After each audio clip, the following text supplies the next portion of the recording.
Hi friends, welcome to our channel random balls.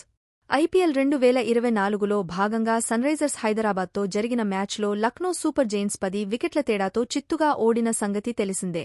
Playoffs చేరే క్రమంలో virtual knockout లాంటి ఈ మ్యాచ్లో సన్రైజర్స్ 166 పరుగుల లక్ష్యాన్ని 10 ఓవర్లలోపే ఛేదించిన తీరు అందర్నీ అబ్బుపరిచింది.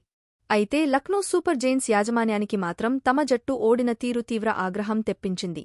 ఆ ఫ్రాంచైజీ యజమాని సంజీవ్ గోయెంకా మ్యాచ్ ముగిసిన తర్వాత మైదానంలోనే కేఎల్ రాహుల్పై ఆగ్రహం వ్యక్తం చేసినట్లుగా మాట్లాడిన వీడియో సోషల్ మీడియాలో వైరల్ అయ్యింది. టీమిండియా ఆటగాడైన రాహుల్తో సంజీవ్ గోయెంకా వ్యవహరించిన తీరుపై ఫ్యాన్స్ మండిపడుతున్నారు.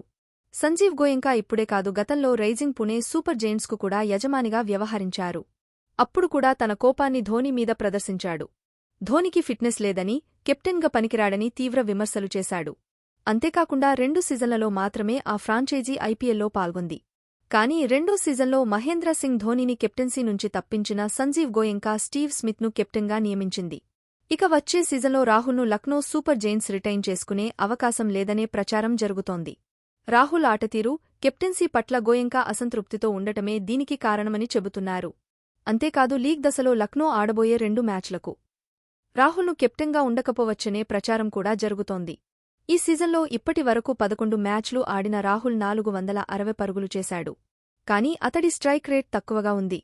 దీంతో బ్యాటింగ్పై ఫోకస్ పెట్టడం కోసం రాహుల్ కెప్టెన్సీ నుంచి తప్పుకుంటాడని ప్రచారం జరుగుతోంది.